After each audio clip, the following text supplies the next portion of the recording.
Hello, good afternoon विद्यार्थियों. Welcome to chemistry zone.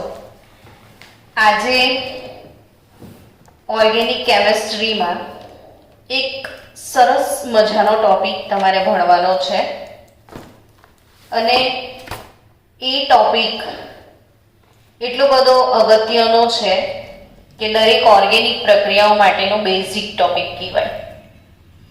એટલે કોઈ પણ બાળક માટે એ ટોપિક એટલો બધો મોસ્ટ આઈએમપી ગણી શકાય કે બોલીએ ને તરત એ તમને આવડવો જ જોઈએ ને વારંવાર એની પ્રેક્ટિસ થઈ શકે એટલે જ આપણે એને વિડીયોમાં કન્વર્ટ કરી રહ્યા છીએ.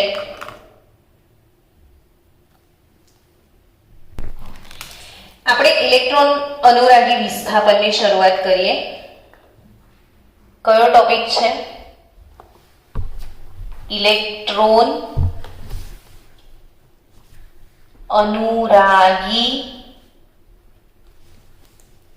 વિસ્થાપન પ્રક્રિયાઓ, અને એ પણ કોના માટે? તો જનરલી આજે આપણે એ તમામ પ્રક્રિયાઓ જે શીખવાની છે એ કોના માટે શીખવાની છે? તો કે બેન્ઝીન માટે. કોના માટેની છે? બેન્ઝીન માટેની. એના માટે પહેલા નાના નાના કન્સેપ્ટ શીખીએ કે સૌથી પહેલા આપણે વાત કરીએ તો તમે ભણી ગયા છો કે જે પણ આયનો હોય, આયનો આપણે એને કહેતા હોઈએ ને કે જે વીજભાર ધરાવે, તો જનરલી આયનો પણ હોઈ શકે અને કેટલાક તટસ્થ અણુઓ પણ હોઈ શકે. હવે એવા આયનો કે તટસ્થ અણુઓ એનું વર્ગીકરણ કરવા બેસીએ તો બે રીતે વર્ગીકૃત થાય. એક પ્રકાર છે ઇલેક્ટ્રોન અનુરાગી અને બીજો પ્રકાર છે કેન્દ્રાનુરાગી.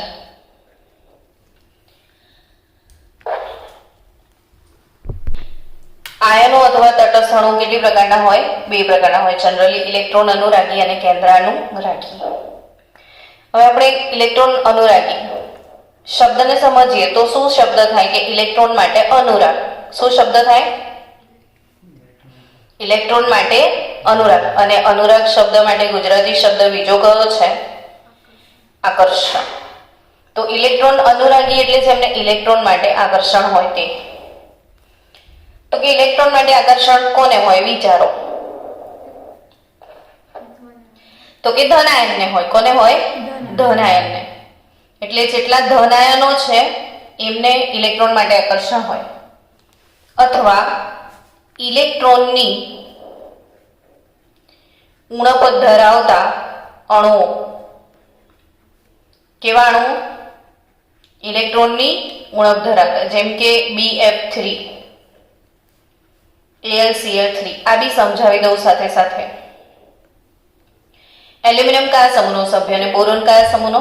13મા સમૂહનો. એટલે બોરોન અને એલ્યુમિનિયમ કયા સમૂહના સભ્યો? 13મા સમૂહના સભ્યો છે. તો કે એની છેલ્લી કક્ષામાં 3 ઇલેક્ટ્રોન હોય ને, એવી રીતે એલ્યુમિનિયમની છેલ્લી કક્ષામાં બી કેટલા ઇલેક્ટ્રોન હોય? 3 ઇલેક્ટ્રોન હોય છે. હવે એ બોરોનને 3 ક્લોરીન સાથે ભાગીદારી થશે. જો છે એ રીતે એ એલ્યુમિનિયમને બી 3 ક્લોરીન સાથે ભાગીદારી થાય ને.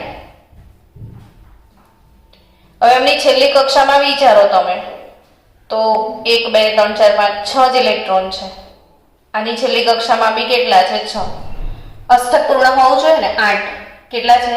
6. એટલે એને ઇલેક્ટ્રોનની શું છે? ઉણપ જ છે ને.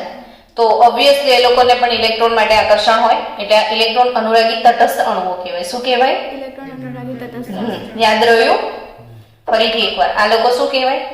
ઇલેક્ટ્રોન અનુરાગી તટસ્થ અણુઓ કહેવાય. સમજી રહ્યા છો ને? એવી જ રીતે ધન આયનો. દરેક ધન આયન ને ઋણ આયન માટે આકર્ષણ હોય કે ના હોય?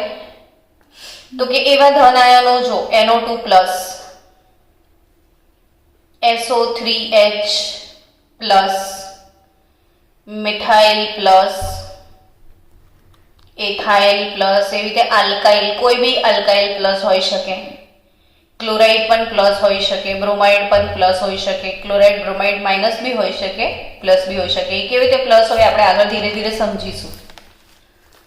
તો આ બધા આયનો દેખાય છે, બધા પર ધન વીજભાર છે. દરેક ધન વીજભારને શેના માટે આકર્ષણ હોય વિચારો? ઋણ આયન માટે હોય. શેના માટે આકર્ષણ હોય? ઋણ આયન માટે જ હોય. એટલે આ બધા શું કહેવાય? ઇલેક્ટ્રોન અનુરાગી. તો સામે કેન્દ્રાનુરાગી કોને કહેવાય? તો કે કેન્દ્ર માટે આકર્ષણ. કોના માટે આકર્ષણ? કેન્દ્ર માટે જેને આકર્ષણ હોય એને શું કહીશું? કેન્દ્રાનુરાગી. કેન્દ્ર માટે જેને આકર્ષણ હોય એને શું કહીશું? કેન્દ્રાનુરાગી આયનો કહીશું.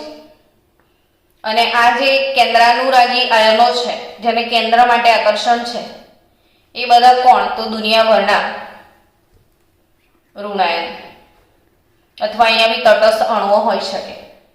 હવે ઋણ આયન જે છે જેમ કે ક્લોરાઇડ છે, હાઇડ્રોક્સાઇડ છે, સાયનાઇડ છે, આ બધાને ધન વસ્તુ માટે આકર્ષણ હોય. ધન કોણ? પ્રોટોન. પ્રોટોન ક્યાં હોય? કેન્દ્રમાં. તો તમારે હવે આ આપણે ઓર્ગેનિક કેમિસ્ટ્રી માટે હંમેશા આ બે વસ્તુ તો પાક્કી યાદ રાખજો કે બે પ્રકારના આયનો અથવા અણુઓ હશે. એક તો ઇલેક્ટ્રોન અનુરાગી હોઈ શકે અથવા કેન્દ્રાનુરાગી હોઈ શકે. ને ઇલેક્ટ્રોન અનુરાગી એટલે ધન આયનો અને કેન્દ્રાનુરાગી એટલે ઋણ આયનો. સમજી ગયા બધા? ઓકે. હવે આ ધન આયનો ઋણ આયનો લિસ્ટ તમને સમજમાં આવી રહ્યું છે. આપણે એમની આગળ વધારે ડિસ્કસ કરીએ. કેન્દ્રાનુરાગી આયનો તો કે ઋણ આયનો છે, બધા કેન્દ્રાનુરાગી આયનો છે. એવી રીતે આલ્કોહોલ દેખો કે જેના પર ઇલેક્ટ્રોન યુગ્મ છે. એમાઇન જો, આ એમાઇન બે આલ્કાઇલ વાળો amine, 2 degree amine, 3 degree amine, કઈ પણ, તો આને ઉપર ઇલેક્ટ્રોન યુગ્મ દેખાય છે વધારાના જે બીજાને દાન કરી શકે. તો આ લોકો કેન્દ્રાનુરાગી તટસ્થ અણુઓ કહેવાય. ટૂંકમાં આપણું જે ટોપિક છે એનો પહેલો વસ્તુ તમને સમજમાં આવી ગયેલી છે અને આ ટોપિક તમે આગળ ભણેલા પણ છો, છતાં રિવિઝન લઈ લીધું કે આપણે ઇલેક્ટ્રોન અનુરાગી કોને કહેવાય એ સમજી ચૂક્યા છીએ. કોને ઇલેક્ટ્રોન અનુરાગી કહીશું? ધન આયનોને. કોને? ઓબ્વિયસ ઇલેક્ટ્રોન માટે આકર્ષણ ધન આયનોને જ હશે. હવે બીજું વસ્તુ અહીંયા ભણવાની છે એ છે વિસ્થાપન. હવે આપણે 4 પ્રકારની રાસાયણિક પ્રક્રિયાઓ ભણ્યા ઓર્ગેનિક કેમિસ્ટ્રીમાં. પહેલી તમે ભણ્યા હતા યોગશીલ.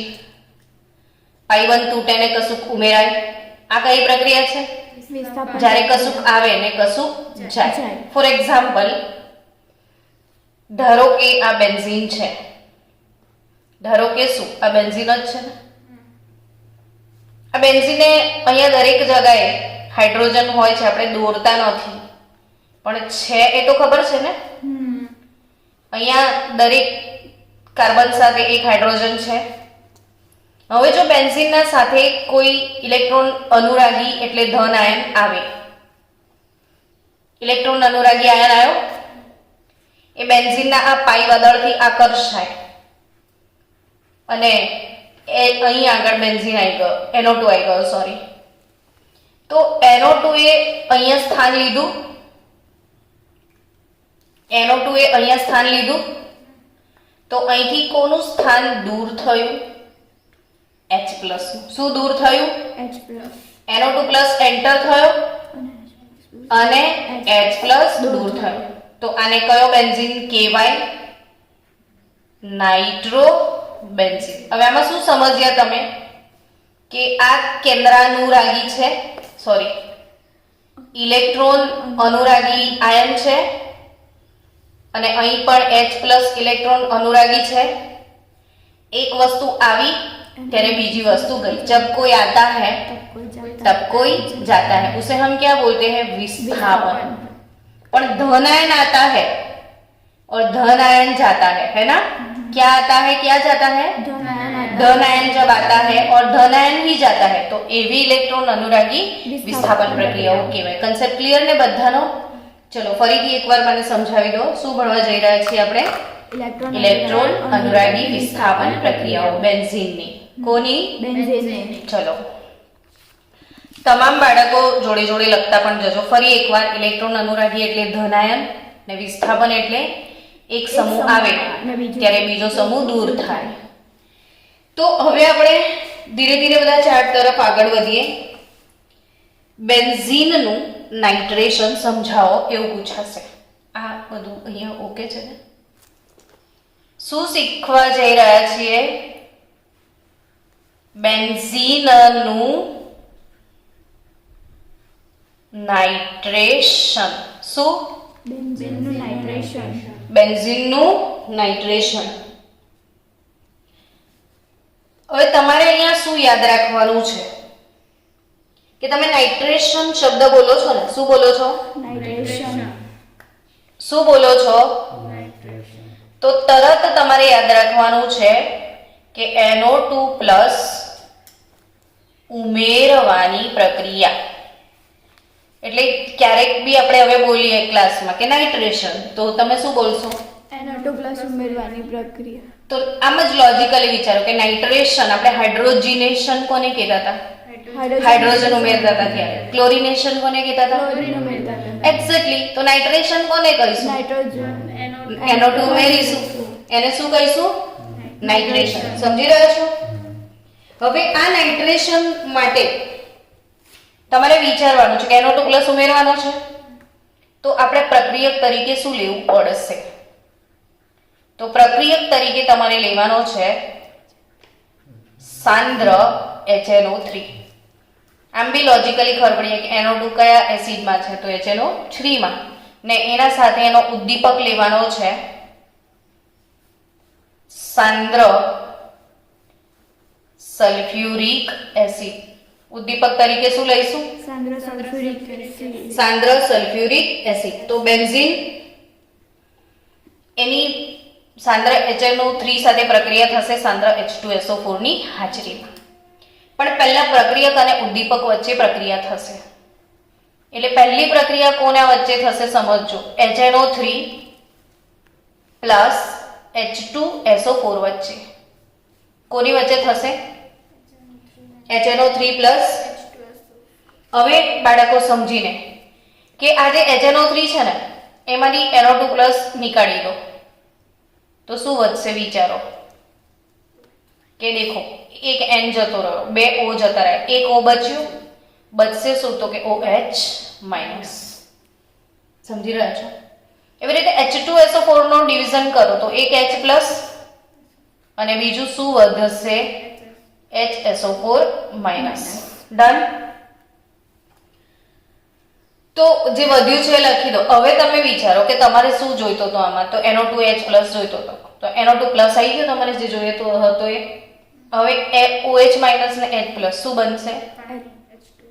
H2O બનશે ને ઋણ આયન HSO4- આવી રીતે છૂટો પડશે.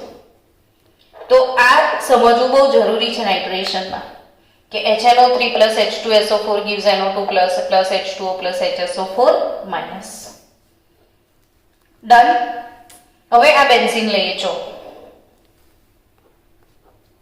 બેન્ઝીન શું કરવાના છો? બેન્ઝીનનું નાઇટ્રેશન. તો એરો પર લખી દો નાઇટ્રેશન. બેન્ઝીનનું શું? નાઇટ્રેશન. કોના વડે થાય? તો કે સાંદ્ર HNO3 વડે. કોના વડે થશે? સાંદ્ર HNO3 વડે.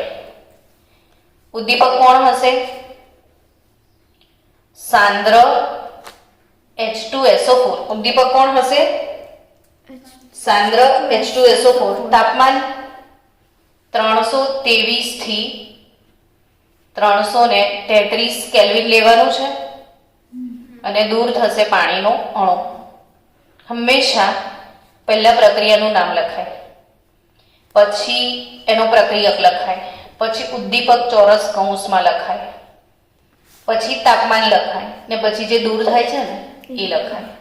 એટલે H2O દૂર થવાનું છે અહીંયા.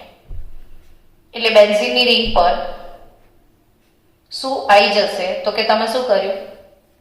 નાઇટ્રેશન. નાઇટ્રેશન એટલે શું? ઉમેરવાની પ્રક્રિયા. NO2 પ્લસ એટલે બેન્ઝીન રિંગ પર NO2 આવી જાય. તો આને કહેવામાં આવે છે નાઇટ્રોબેન્ઝીન. શું કહેવાય એને? નાઇટ્રોબેન્ઝીન. નાઇટ્રોબેન્ઝીન. હવે આ નાઇટ્રોબેન્ઝીનનું ફરીથી નાઇટ્રેશન કરવાનું છે. નાઇટ્રોબેન્ઝીનનું ફરીથી શું કરવાનું છે? નાઇટ્રેશન. નાઇટ્રેશન. તો નાઇટ્રોબેન્ઝીનનું ફરીથી નાઇટ્રેશન થાય. એ જ બધું ફરીથી NO2 એડ કરવાનો છે. સાંદ્ર HNO3, સાંદ્ર H2SO4, ટેમ્પરેચર 10 કેલ્વિન વધી જશે, 333 થી 343 કેલ્વિન, અને દૂર થશે H2O. 343 થી આટલા કેલ્વિન તાપમાને આ રિએક્શન થઈ જશે. હવે સવાલ શું પેદા થશે કે પહેલી વખત તમે નાઇટ્રેશન કર્યો એટલે NO2 આવી ગયો, પણ પહેલી વખત એ ક્યાં બેસે? તો કે કોઈ પણ કાર્બન પર બેસી જશે. પ્રથમ વિસ્થાપન ક્યાં થશે? કોઈ પણ કાર્બન પર. કેમ? તો કે બેન્ઝીનના 6 એ 6 કાર્બનની ગુણવત્તા કેવી છે? સમાન. એટલે એક સરખી 6 એ 6 કાર્બન. અહીં બેસે તો બી નાઇટ્રોબેન્ઝીન જ થાય, અહીં બેસે તો બી નાઇટ્રોબેન્ઝીન. ક્યાંય બી બેસે શું થાય? નાઇટ્રોબેન્ઝીન થાય. સમજી ગયા? પણ હવે બીજી વખત કોઈ સમૂહ આવશે ને, દ્વિતીય વિસ્થાપન કહેવાય, તો એને ક્યાં બેસવાનું? તો કે હવે એના માટે 3 જગ્યા પોસિબલ છે. હવે એના માટે 3 જગ્યા કઈ પોસિબલ છે એ સમજજો.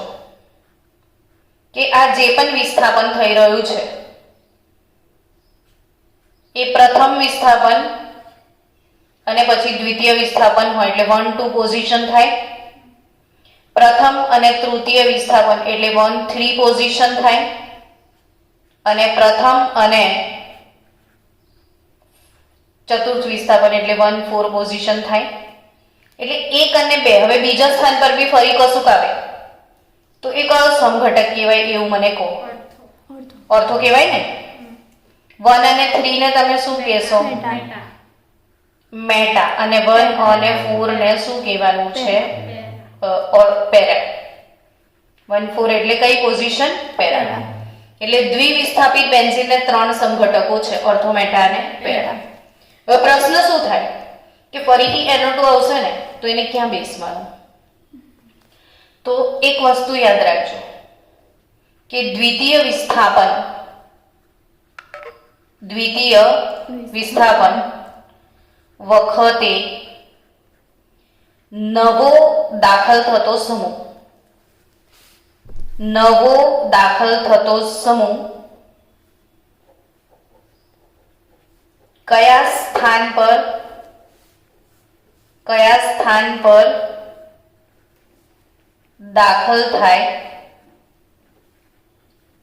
તે પ્રથમ વિસ્થાપિત સમૂહ દ્વારા નક્કી થાય. તે પ્રથમ વિસ્થાપિત સમૂહ દ્વારા નક્કી થાય. સમજી રહ્યા છો શું ભણાવ્યું મેં? કે દ્વિતીય વિસ્થાપન વખતે નવો દાખલ થતો સમૂહ કયા સ્થાન પર બેસે એ કોને નક્કી કરવાનું છે? પ્રથમ વિસ્થાપિત, જેને નિર્દેશક અસર કહેવાય. જેને શું કહેવાય? નિર્દેશક અસર. હવે બાળકો, પ્રથમ વિસ્થાપનમાં NO2 છે. કેવો છે? કોણ છે? NO2. આપણે પાછા અહીંયા આવીશું, પણ એના પહેલા થોડુંક કંઈક સમજવાનું છે. સમજીએ કે બેન્ઝીનની રિંગ પર પહેલા શું બેસી ગયું છે એવું કહો. તો NO2 બેસેલો છે. જો હવે બેન્ઝીનની રિંગ પર બેન્ઝીનની રિંગ પર NO2 એટલે નાઇટ્રોબેન્ઝીન છે. એની અસર સમજીએ. રિંગ પર N, double bond O, single bond O, નાઇટ્રોબેન્ઝીન થયું. રિંગ પર double bond O, single bond O એટલે નાઇટ્રોબેન્ઝીન થયું. હવે આપણે દેખો કોઈ પણ એક બંધમાં કેટલા બે ઇલેક્ટ્રોન હોય 1 2 3 4 5 6 7 8 અને આના પાસે 1 2 3 4 5 6 7 8 આવું છે. આ નાઇટ્રોબેન્ઝીન છે. તમને કેવું દૂરથી બી દેખાય છે કે નાઇટ્રોજન જે છે એને 4 બંધ બનાવેલા છે એવું લાગે ને તમે? લાગી રહ્યું છે ને? હા કે ના કશું કહો? કેટલા બંધ બનાવેલા હોય એવું લાગી રહ્યું છે? 4. ને 4 બંધ બનાવે તો ઓબ્વિયસલી એને ઇલેક્ટ્રોનની ઉણપ હશે જ. એટલે આ વાળા જે ઇલેક્ટ્રોન યુગ્મ છે ને ઉપર તરફ જાય છે. આ રિંગના ઇલેક્ટ્રોન યુગ્મ ક્યાં જાય? ઉપર તરફ. એટલે આ સ્પંદન સૂત્રો દોરતા શીખી જજો. હા, બહુ સરસ રીતે દોરશો ને? મને બતાવશો ને કાલે ફરીથી બધા લોકો? આ ઇલેક્ટ્રોન અહીંયા જતો રહ્યો એટલે ડબલ બોન્ડ થયો. હા યા ના? હવે ડબલ થાય તો આ ડબલ તૂટી જાય એટલે એ ઓક્સિજન પર ને આ ઓક્સિજન પર માઇનસ વીજભાર આવી જશે. કઈ રીતે? તો કે આ ઇલેક્ટ્રોન યુગમાં અહીંયા શિફ્ટ થઈ ગયું. સમજાયું કે ના સમજાયું? મને કહો પહેલા. સમજાયું ને? સમજાવ ફરીથી કે આ અહીં જતા રહ્યા તો આ વાળો અહીં શિફ્ટ થઈ ગયો. બરાબર ને? આપણે એવા સ્પંદન સૂત્રો દોર્યા હતા. હવે વિચારો કે અહીંયાથી અહીં આવ્યો એટલે આને તો લોસ નથી પણ આને તો લોસ થયો ને. તો એ ઓર્થો સ્થાન પર ધન વીજભાર આવી ગયો. સમજાઈ રહ્યું છે? ઓર્થો સ્થાન પર કયો વીજભાર આવ્યો? ધન વીજભાર આવ્યો. હવે ફરીથી ડબલ બોન્ડ N O. હવે અહીંયા ધન વીજભાર આવ્યો એટલે આ ઇલેક્ટ્રોન યુગ્મ અહીંયા શિફ્ટ થશે તો એ ત્યાં શિફ્ટ થઈ ગયું. હા કે ના? હવે અહીંયા શિફ્ટ થાય તો અહીંયા ધન વીજભાર આવે એટલે પેરા સ્થાન પર બી ધન આવ્યું. પછી ફરીથી સ્પંદન થશે. હવે મારા સમજાવતા પહેલા તમને ખબર પડી ગઈ હશે. શું મને કહો? આ અહીંયા દાન થશે એટલે અહીં બંધ બનશે તો અહીંયા ધન વીજભાર આવ્યો. પછી શું હતું એવું ને એવું પેલું પાછું ત્યાં આવી ગયું પણ આખું એક સ્પંદન ચક્ર થઈ ગયું એટલે ફરીથી N double bond O N single bond O થઈ ગયો. હવે આ તમે બહુ ધ્યાનથી જુઓ કે ઉપર NO2 હોવાના લીધે સ્પંદન થયું. શું હોવાના લીધે સ્પંદન થયું? NO2. ઓકે, તો તમે ઓર્થો સ્થાન જુઓ. ઓર્થો આ કયું સ્થાન? પેરા. તો ઓર્થો અને પેરા સ્થાન પર ઇલેક્ટ્રોનની ઉણપ દેખાય છે. ઓર્થો ને પેરા સ્થાન પર ઇલેક્ટ્રોનની શું દેખાય છે એવું કહો મને? ઉણપ દેખાય છે. ઉણપ દેખાય. શું દેખાય છે? ઉણપ. એટલે ઓબ્વિયસલી હવે તમારો આવા વાળો સમૂહ તો ઇલેક્ટ્રોન અનુરાગી છે ને? સમજો, કોન્ફિડન્સ અપાવો મને, તમને સમજણ પડે છે. આવા વાળો કોણ છે? એને તો ઇલેક્ટ્રોન જોઈએ. કઈ જગ્યાએ જાય? એને ઇલેક્ટ્રોન જોઈએ એવી જગ્યા પર. જ્યારે અહીંયા ઓર્થો ને પેરા પર ધન વસ્તુ છે તો ધન આયન ધન જગ્યાએ જાય ના જાય. એટલે એ ના ઓર્થો પર બેસે ક્યાં બેસી જશે? મેટા પર. સમજી ગયા?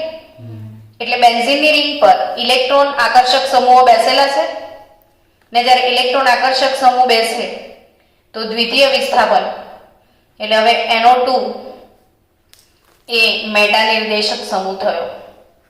NO2 કેવો સમૂહ થયો? એટલે આ તમારે યાદ રાખવાનું કે દરેક સમૂહ કેટલા નિર્દેશક છે. આપણે એક પાછો વિડીયો બનાવીશું મેટા નિર્દેશક અને ઓર્થોપેરા નિર્દેશક પર, યા તો કાલે ક્લાસમાં ચર્ચા કરીશું. પણ આ ક્લિયર ને? અહીંથી તમે સમજી ગયા કે NO2 કયો નિર્દેશક અસર આપે છે? મેટા. એટલે આપણો ચાર્ટ પૂરો કરીએ. આ જે ચાર્ટ છે એમાં હવે તમે સમજી ગયા કે નાઇટ્રોબેન્ઝીન છે. તમે ફરીથી નાઇટ્રેશન કરશો તો આવા વાળો NO2 કઈ સ્થાન પર બેસશે એવું કહો મને? મેટા સ્થાન પર. સમજી ગયા? ક્યાં બેસશે? મેટા સ્થાન પર. એટલે અહીં દ્વિતીય વિસ્થાપન વખતે નવો દાખલ થતો સમૂહ કયા સ્થાન પર બિરાજમાન થશે એ કોને નક્કી કરવાનું? પહેલા આવેલા મહેમાને. ને પહેલા મહેમાન મેટા નિર્દેશક છે આપણા, તો દ્વિતીય નિપજ કેવી આવશે? મેટા. તો હવે આનું નામ શું થશે? મેટા ડાય નાઇટ્રો બેન્ઝીન. શું થશે? મેટા ડાય નાઇટ્રો બેન્ઝીન. ડન. તો શું ભણ્યા તમે? બેન્ઝીનનું નાઇટ્રેશન. શું ભણ્યા? બેન્ઝીનનું નાઇટ્રેશન. બેન્ઝીનનું નાઇટ્રેશન. તમે ઘરે પણ આવો ચાર્ટ બનાવીને મૂકી શકશો. ચલો વિદ્યાર્થી મિત્રો, નાઇટ્રેશન સંપૂર્ણ સમજમાં આવી ગયું. તો આ 343 થી કેટલા કેલ્વિન ટેમ્પરેચર? 353 કેલ્વિન ચાર્ટમાં લખી દો. 323 થી 333, પછી 10 ડિગ્રી વધારી દેજો. 343 થી 353 કેલ્વિન. તો આ છે બેન્ઝીનનું નાઇટ્રેશન. હવે આપણે આગળ વધીએ એવી જ બીજી પ્રક્રિયા તરફ.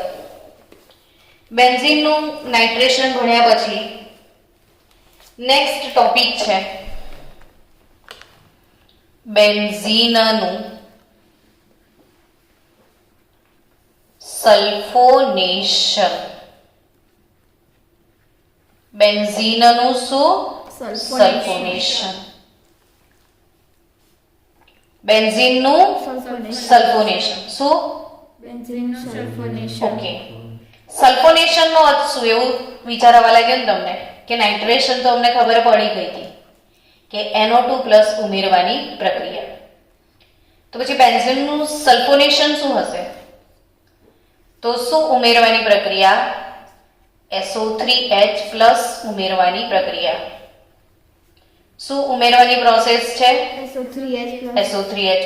થઈ ગયું બાય હાર્ટ? શું ઉમેરશો? SO3H+. હવે તમને શું લાગે છે કયો એસિડ તમારે વાપરવો પડશે એવું વિચારીને કહો? તો કે સલ્ફ્યુરિક એસિડ. નાઇટ્રેશન માટે તમે નાઇટ્રિક એસિડ વાપર્યો તો સલ્ફોનેશન શબ્દ પરથી જ ખબર પડે કયો એસિડ હશે? સલ્ફ્યુરિક. પણ એક કયો સલ્ફ્યુરિક એસિડ ખબર છે? ધુમાયમાન. ધુમાયમાન એટલે બોટલ ખોલો ને જબરજસ્ત ધુમાડા નીકળે, એટલે જબરજસ્ત સાંદ્ર ધુમાયમાન H2SO4.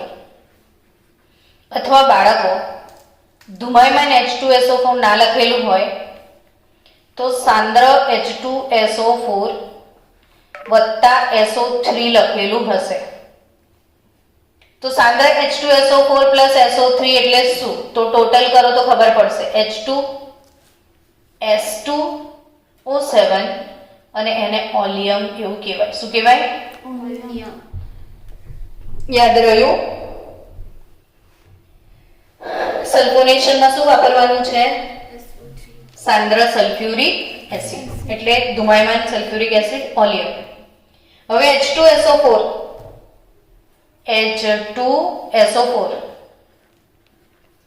Plus again H2SO4. પ્રક્રિયક પણ એ જ અને ઉદ્દીપક પણ એ જ પોતે. તો સલ્ફ્યુરિક એસિડના બે ટુકડા પાડો. તમારે શું જોઈએ છે એવું કહો? તો ઊંઘી ગઈ છો? ના. હા, તો તમારે શું જોઈએ છે? SO3H+. આર યુ સોઈંગ કે આર યુ જાગિંગ? जागिंग. तो जागते रहो भाई, सो जाएगा इंडिया तो कैसे पड़ेगा. શું બનાવવાનું છે? SO3H+. હવે તમે વિચારો કે આમાંથી એક S 3O અને એક H+ નીકળી જાય તો વધે શું? આમાંથી આટલું નીકળી જાય તો આમાં શું વધે? આના બે ટુકડા થશે તો SO3H+ નીકળી ગયું. બરાબર. તો એક સલ્ફર ગયો ને, 3 ઓક્સિજન એટલે એક ઓક્સિજન વધ્યો ને એક હાઇડ્રોજન એટલે OH-. હવે આના બે ટુકડા પાડો, H+ અને HSO4-. સમજી ગયા?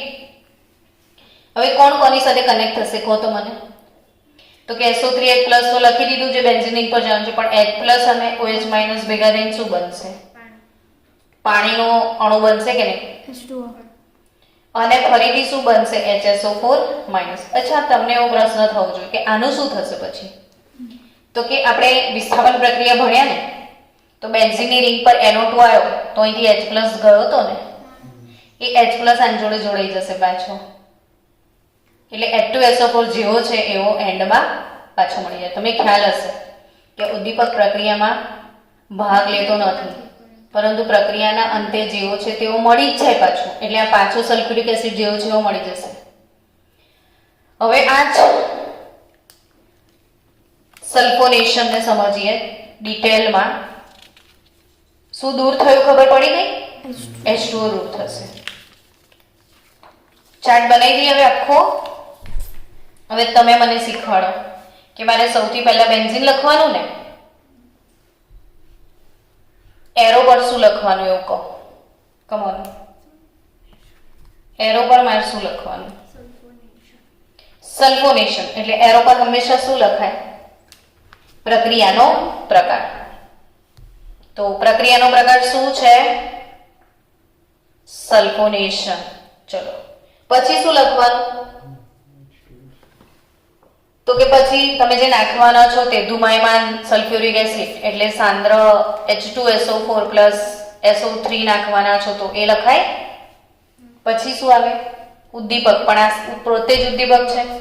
પછી ટેમ્પરેચર લખી દો 353 કેલ્વિન અને દૂર થાય છે પાણીનો અણુ. એટલે બેન્ઝીન રિંગ પર શું આવી જાય? બેન્ઝીનના રિંગ પર શું આવી જાય? NO2 આવી જાય. તો શું થાય? આ નાઇટ્રો બેન્ઝીન, સોરી બેન્ઝીનના રિંગ પર NO2 કઈથી આવશે? આપણે હજી નાઇટ્રોબેન્ઝીનની દુનિયામાં જ જીવીએ છીએ. શું આવશે બોલો? SO3H+. બેન્ઝીનનું સલ્ફોનેશન થાય એટલે શું આવે? SO3H. તો BSA, બેન્ઝીન સલ્ફોનિક એસિડ. શું? Benzene sulphonic acid. Benzene sulphonic acid. તમને વંચાય તો છે ને? બેન્ઝીન રિંગ પર SO3H. હવે બચ્ચાઓ ધ્યાન આપજો, ફરીથી શું કરીએ? સલ્ફોનેશન. ફરીથી શું રુદ્ર? સલ્ફોનેશન. તો મારે અહીંયા શું લખવાનું કે ચાલ? સાંદ્ર H. હવે રિંગ પ્લસ SO3H હતું. ફરીથી હું શું કરું છું? સલ્ફોનેશન. કોની હાજરીમાં? સાંદ્ર H2SO4 384 કેલ્વિન તાપમાન. ફરીથી પાણીનો અણુ દૂર થશે. હવે ફરીથી શું આવશે આમાં? SO3H ફરી નાખવાનું. પણ ક્યાં નાખવાનું? કોણ નક્કી કરે? પહેલા જે વિસ્થાપન થયેલું છે, હવે તમને એ નોલેજમાં હશે કે SO3H કયો નિર્દેશક છે તો જ નિપજ આવડશે, એટલે તમારે યાદ કરવું જ પડશે. તો અહીં જે SO3H છે ને બાળકો, એ મેટા નિર્દેશક સમૂહ છે. કઈ નિર્દેશક અસર આપે છે? SO3H મેટા નિર્દેશક. એટલે બેન્ઝીનની રિંગ પર SO3H અને મેટા સ્થાન પર પણ શું? SO3H.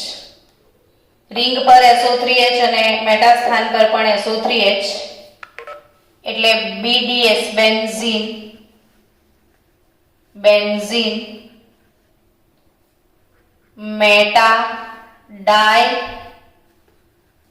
Sulphonic acid. શું મળે તમને? Meta disulphonic. Benzene meta disulphonic acid, BDS. આ BSA, આને શું કહીશું આપણે? BDS, benzene disulphonic acid. તો આ ચાર્ટ પરિવર્તનો માટે જોઈશે તમને કે ભાઈ benzene sulphonic acid BDS, benzene disulphonic acid. હવે આ ચાર્ટને થોડુંક હજી આગળ વધારીએ કે આમાંની શું?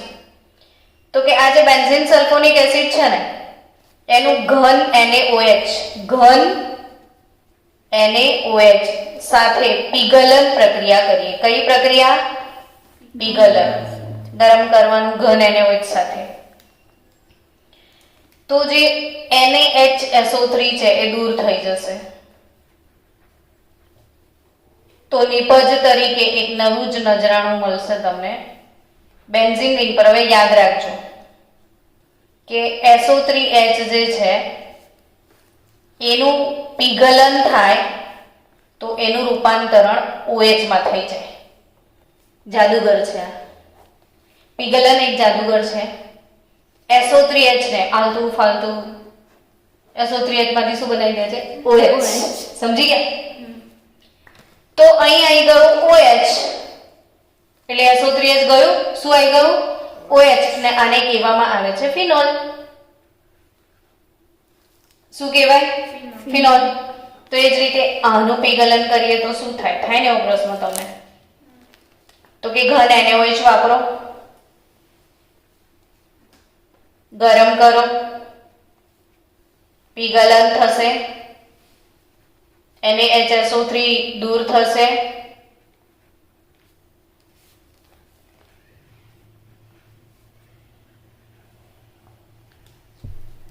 અહીં આગળ OH ને અહીં પણ શું આવી જશે? OH ને આને કહેવાય રિસોર્સિનોલ.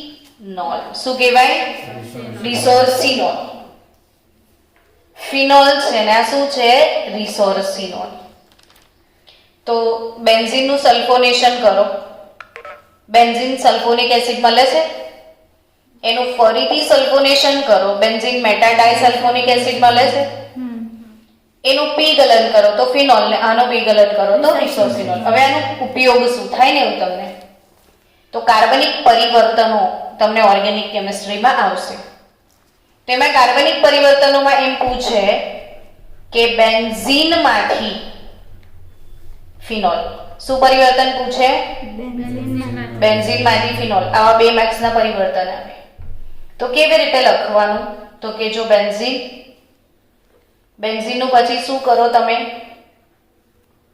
સલ્ફોનેશન. ઉપર જે લખ્યું છે આ બધું તમારે અહીંયા લખવું પડશે એટલે તમને મળશે બેન્ઝીન સલ્ફોનિક એસિડ.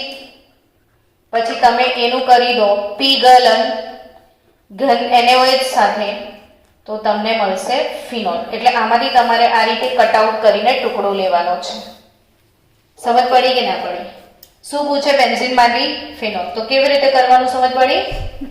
કે બેન્ઝીનનું સલ્ફોનેશન એટલે અહીંયા પાછું લખવું પડશે સાંદ્ર H2SO4 પ્લસ SO3 353 કેલ્વિન તાપમાન, પાણીનો અણુ દૂર થાય, બેન્ઝીન સલ્ફોનિક એસિડ પીગલન કોના સાથે? તો ઘન NaOH સાથે, ગરમ કરો, NaHSO3 દૂર થાય તો તમને મળશે ફિનોલ. બોલો આમાં બીજું એવું કયું પરિવર્તન છે? તો બેન્ઝીન થી રિસોર્સિનોલ. જાતે લખશો? આવડી ગયું? કયું પરિવર્તન? બેન્ઝીન થી રિસોર્સિનોલ. તો શું કરવાનું? બેન્ઝીન સલ્ફોનેશન કરો. શું મળે? Benzene sulphonic acid. ફરીથી સલ્ફોનેશન કરો, મેટાડાઇસલ્ફોનિક એસિડ. પછી એનું પીગલન કરી દો તો આટલું જ પાર્ટ લખવાનું. ફિનોલ કે તો આટલું લખવાનું, રિસોર્સિનોલ કે તો આટલું લખવાનું. ખ્યાલ આવ્યો કે ના આવ્યો? આવ્યો ને? સમજણ પડી ને? તો આ શું ભણ્યા તમે? બેન્ઝીનનું સલ્ફોનેશન.